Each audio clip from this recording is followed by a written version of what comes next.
Hello guys, what's up? So friends, today I'm going to take a second chapter that is Understanding Secularism of Class 8 NCRT of Polity. So here we go friends. So under this secularism, no one should be discriminated against on grounds of their religious practices and beliefs. So we know India is a secular country or secular nation. So under this secularism, no one should be discriminated against based on their religious practices, beliefs, like that. And this term, secularism, which refers to separation of religion from the state. Okay, secularism refers to separation of religion from the state. No discrimination against anybody in the name of religion should be there. Okay, under this secularism, it is saying that there should be no discrimination against anybody in the name of religion.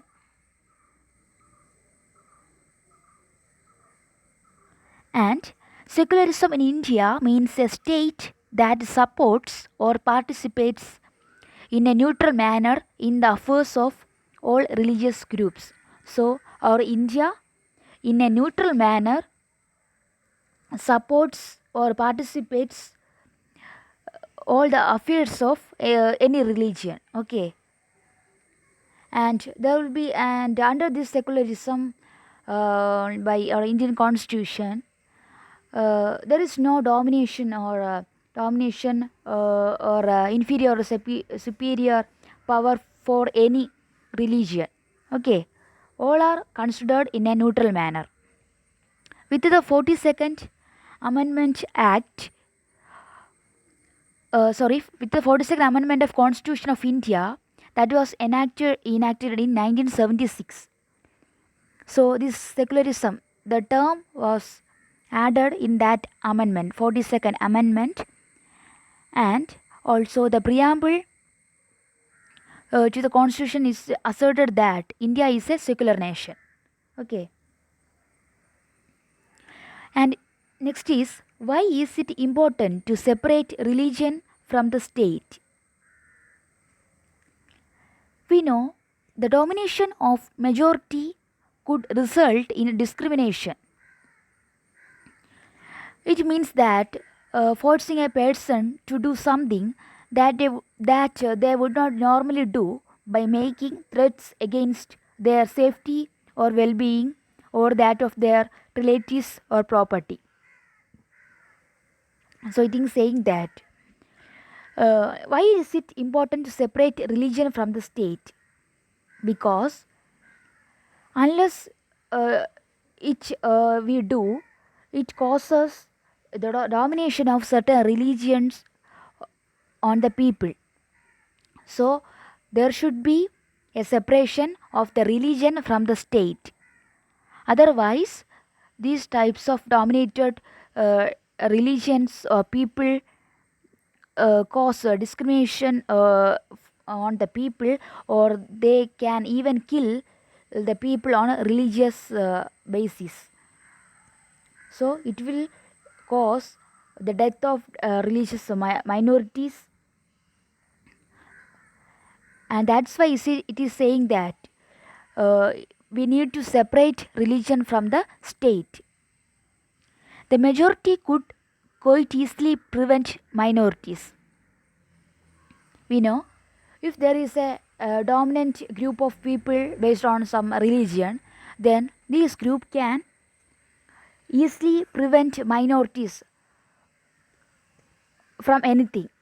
So that under this secularism, we need to uh, remove, or we need to separate all kinds of religious things from the state.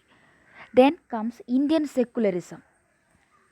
According to Indian constitution, only a secular state can realize its objectives to ensure the following. So according to our Indian constitution, there are some of the objectives are given, so that one religious community does not dominate another.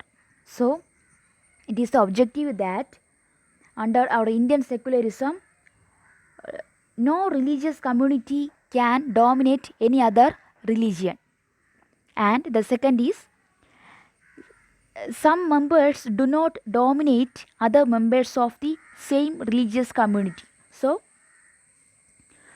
the members cannot allowed to dominate any members of the same religious community.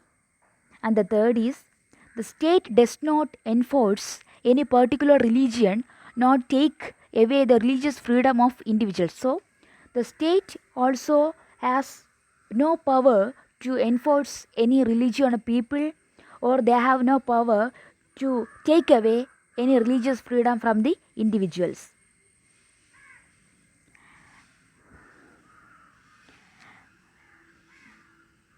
And any states in India does not following any particular religion. India states uses a strategy of distancing itself from the religion. So it is saying that all of our Indian states are using a strategy of distancing itself from the religion. We know our country is a secular nation, so that no nation can support or dominate any religion. All states are ruled in a neutral manner.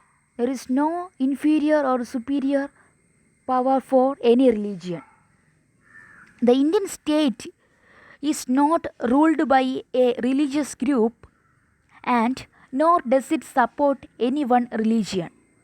So, no Indian state has a power to dominate or act against any religion. In India, the government spaces like law courts, Supreme Courts, high courts, police stations, government schools, and offices are not supposed to display or promote any one religion. So we know that when we account the public spaces like schools, high court, Supreme Court, like spaces, those spaces do not give any dominance for any religion. Okay, so that's the rule of our secularism, so that these public places cannot promote or display any kind of support for any religion. In order to respect the sentiments or right of all religions and not interfere with religious practices, the states make certain exceptions for particular religious community. So there are certain exceptions are there. For example, we know some of these schools or institutions are there based on the religious communities are there. For example, Muslim Aligarh Muslim University, which is given some reservation for Muslim category people, students, and also it is saying that in some of the states there are some of the support or the state making some of the exceptions there, because for example in Kerala or Shabrimala is there, so that government is taking some of the promotions or support for Shabrimala because it is a cultural aspect for us, all the most of the people in Kerala, so that the government can help it for the welfare for Shabrimala also.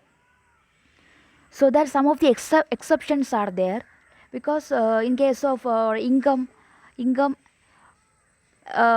these kinds of cultural areas are very important for the government, so that it is their duty to support or protect those areas or heritage areas. Okay, and Indian constitution grants the right to religious communities